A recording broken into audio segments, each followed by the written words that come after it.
New details just into CNN about what Vladimir Putin was doing as reports emerged that a plane reportedly carrying Yevgeny Prigozhin had crashed. Putin was leading a ceremony marking a World War II battle between the Soviet Union and Nazi Germany. And we're also now seeing just released data from Flight Radar 24 that reveals what happened in the plane's moments. The jet, according to the tracking site, leveled off at 28,000 feet, but it had erratic climbs and descents in its final minutes, and the plane dropped 8,000 feet per minute before data transmission stopped.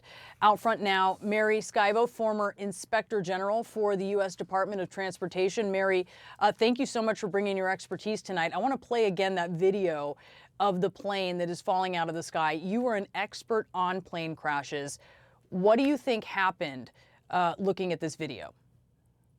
Well, there's so many clues here in the video. First of all, as you mentioned, it was at 28,000 feet in cruise. That's the safest part of the flight. With the look seemingly missing the wing, and this simply doesn't happen. Commercial airliners, commercial planes, modern aircraft do not lose a wing. In my decades of working on plane crashes, I've only had one commercial plane that lost a wing, and it was 54 years old.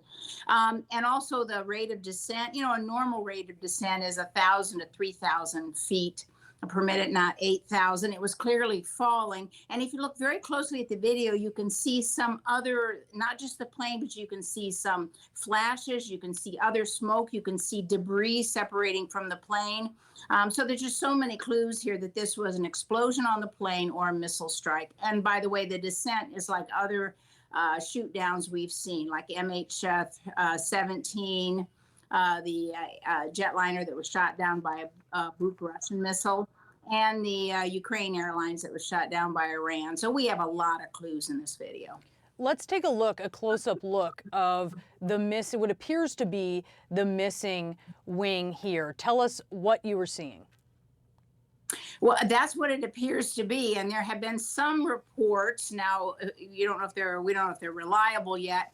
That there were others that reported that seeing a missing wing and perhaps even an engine that fell separate, or part of the tail that fell separate from the plane. But you just do not have a situation where a modern aircraft, and this airplane, I mean, I'm familiar with the Embraer. The C is a modern plane, and it just never happens. You do not lose a wing from your aircraft in this day and age. I want to take a look at what is left of the plane after it crashed. It is completely engulfed in flames. We have learned there were 10 people total on board. Russian media says at this point 8 bodies were found at the crash site so far. How hard or easy will it be to try to identify those bodies and just to know for sure, to confirm for sure that Prigozhin was on board? Right.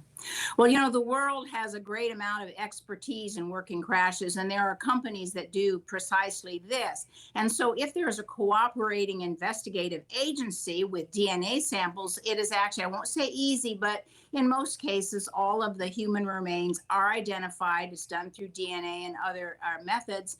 And even in just a total explosion and burning situation like this, the human body has a lot of water content.